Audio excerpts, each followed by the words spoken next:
नमस्कार प्यारे बच्चों, मैं आरती आप सबका आरती एजुकेशन वर्ल्ड में स्वागत करती हूँ। बच्चों, आज इस वीडियो में हम आपकी कक्षा 9 की विषय हिंदी की वर्कशीट नंबर 68 पढ़ेंगे, जिसकी डेट है 16 दिसंबर 2020। प्यारे बच्चों, जो आज की आपकी वर्कशीट आई है वो समये आए हैं रसखान के, जो हम पहले ही पढ़ चुके हैं, इसलिए ये वर्कशीट आपकी क्या है, पुनरावृत्ति कार्यपत्रक है ना। हम इसका रिवीजन करेंगे। तो आप जैसे कि इस पिक्चर में देख सकते हैं, ये हैं कवि रसखान जी। परिचय इनका थोड़ा सा देख लेते हैं। रसखान जी का जन्म हुआ था 1548 में हुआ। ऐसा माना जाता है कि उनका मूल नाम सैयद इब्राहिम था, है ना। उनका जो मूल नाम था जन्म से, वो मुस्लिम थे और वे दिल्ली के आसपास के रहने वाले थे। ठीक है, ज़्यादा दूर के नहीं थे, हमारे आसपास ही रहते थे। कृष्ण भक्ति ने उन्हें ऐसा मुग्ध कर दिया कि गोस्वामी विट्ठलनाथ से दीक्षा ली। मतलब उन्होंने गोस्वामी विट्ठलनाथ जी को अपना गुरु बना लिया और उनसे अपनी शिक्षा दीक्षा ली और ब्रजभूमि में जाकर बस गए, है ना। ब्रजभूमि में ही रहने लगे। सन 1628 के लगभग उनकी मृत्यु हुई। समझ रहे हो, 1548 में पैदा हुए, 1628 में एक्सपायर हुए। इसका मतलब तकरीबन 80 साल वो जिए। पिछली वर्कशीट, जो वर्कशीट नंबर 65 आई थी, उसमें हमने जाना था कि रसखान जी ने कृष्ण और कृष्ण भूमि के प्रति अपना समर्पण भाव व्यक्त किया है ना। वो अपने जो कृष्ण की भक्ति में इतने चूर थे, वो समर्पण कर देते हैं अपना। परंतु समय में रसखान जी के लिए कृष्ण की एक एक चीज़ बहुत महत्वपूर्ण है और प्यारी है ना। तो वो ये बता रहे हैं कि जो कृष्ण हैं उनको बहुत प्रेम करते हैं रसखान जी, और उनके लिए चाहे कृष्ण की कोई भी चीज़ हो, वो बहुत प्रेम करते हैं उससे। तो चलिए पढ़ लेते हैं ये जो हमें समया नंबर 2 दिया गया है। चलिए, क्या दिया गया है। या लकटी अरु कामरिया पर राज तिहु पर को तजी डारो, आठू सिद्धि नवोनिधि के सुख नंद की गाय चराए बिसारो। वो कहते हैं ये लकटी यानी कि ये लाठी, और कमरिया यानी कि और कम्बल, कम्बलिया मतलब कमरिया, ये कम्बल को बोला गया है। राज तिहु, और वो कहते हैं इस लाठी और इस कम्बल के ऊपर राज मतलब राजकाज, तिहु मतलब तीनों, पूर्व मतलब लोको, तीनों लोकों का तज दूं मतलब त्याग दूं, तजी डारो त्याग डाल दूं। मतलब वो कहते हैं इस लकुटी और इस कम्बल मतलब लाठी और कम्बल के लिए अगर मुझे तीनों लोकों का राज काज भी त्यागना पड़े तो मैं उसको त्यागने के लिए तैयार हूँ, उससे बिल्कुल भी नहीं हिचकाऊंगा।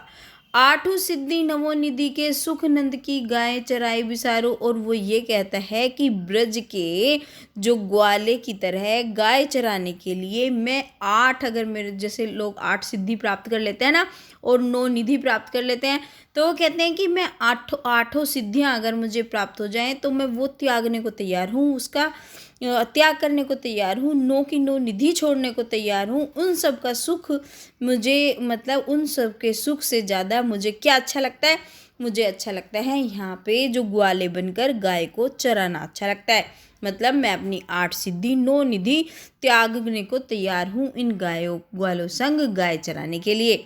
रसखान कबो इन आँखिन सो ब्रज के बन बाग तड़ाग निहारो, और रसखान कहते हैं कि मैं अपनी इन आँखों से जीवन भर, है ना, मैं जीवन भर पूरी जिंदगी ताउम्र जो ब्रज के वन हैं, जो उसके बाग हैं, तड़ाग मतलब जो उसके तालाब हैं, निहारना मतलब उनको देखना चाहता हूँ, उनको देख कर आनंद की अनुभूति लेना चाहता हूँ। कोटिक एकल धोत के धाम करिल के कुंजन ऊपर वारू, और आगे बोलते हैं रसखान जी, क्या बोलते हैं कि वो ये कहते हैं कि ये जो ब्रज के कुंजन हैं, जो ये ब्रज की कटीली झाड़ियाँ हैं, ब्रज के बाग बगीचे हैं, मैं उनके ऊपर जो सोने से बने हुए महल हैं, जो करोड़ों असंख्य सोनों से अगर बने हुए महल हैं, मैं उनको भी त्याग करने को, उनको भी छोड़ने को तैयार हूँ। बस मुझे ब्रज में रहने के लिए चाहिए, और ब्रज की एक एक चीज़ को उनका अनन्य प्रेम दिखा रही हैं ये सारी की सारी पंक्तियाँ।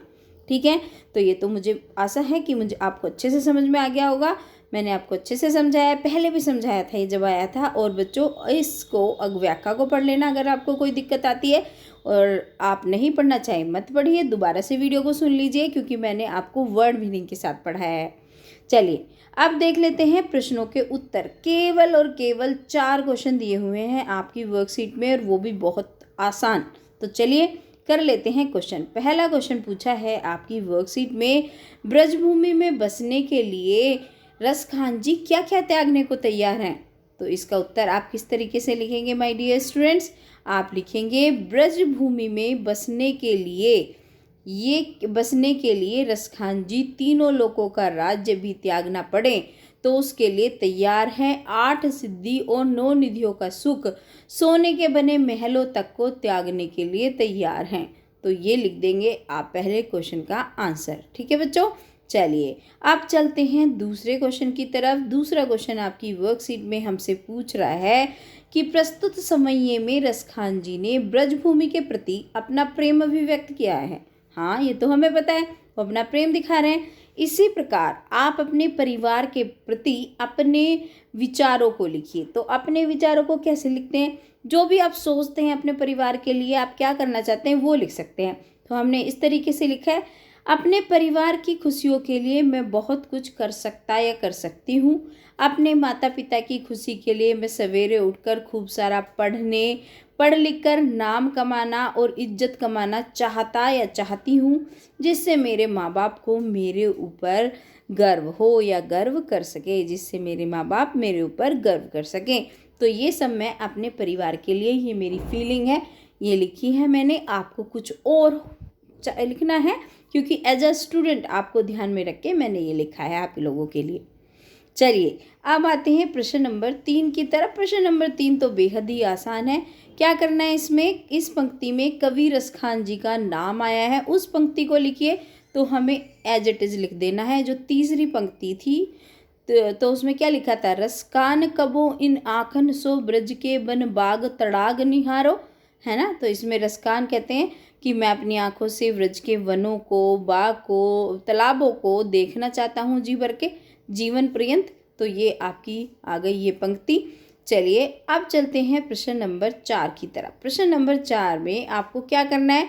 समयों को पढ़कर जो भी आपके जो वर्ड मीनिंग थे उनको देखकर आपको उनके अर्थ बताने हैं। तो पहला है लकुटी। लकुटी का मतलब क्या होता है? लाठी। मैंने आपको समझाया था जब मैं आपको वो समैया समझा रही थी। कंबरिया, कंबरिया कंबल के लिए यूज हुआ है। तिहु का मतलब होता है तीनों लोग, तीनों, और तीनों लोगों के लिए आया था ना, तीनों लोग वारने को तैयार हूँ। तड़ाग, वन बाग तड़ाग, तड़ाग तालाबों के लिए। और कोटिक, कोटिक कल धोत, मतलब कोटिक होता है करोड़ों, सोने के करोड़ों असंख्य, और कल धोत होता है सोना, सोना, है ना। तो ये सब चीज़ हैं। और एक और था आपका करिल, हाँ ये रहा। और बच्चों ये था आपका करिल और कुंजन। तो करिल और कुंजन का मतलब होता है, कुंजन कहते हैं बगीचे को, और करिल का मतलब होता है कांटेदार झाड़ियाँ। तो बच्चों ये थी आज की आपकी आसान सी वर्कशीट। आशा करती हूँ कि आपको अच्छे से समझ आई होगी, आपके लिए वीडियो हेल्पफुल भी रही होगी, और आपको अच्छा भी लगा होगा पढ़कर। अगर बच्चों आपको अच्छा लगता है मेरा पढ़ाया हुआ, चाहते हैं कि मैं आपको इस तरीके से ही पढ़ाती रहूं, तो आपको क्या करना है? वीडियो को लाइक, कमेंट, शेयर और सब्सक्राइब करना है, जिससे कि आपको वीडियो का नोटिफिकेशन सबसे पहले मिल सके। तो बच्चों ये सारे आपके वर्ड मीनिंग थे। चलिए फिर आऊँगी आपकी अगली वर्कशीट लेकर। Thank you students.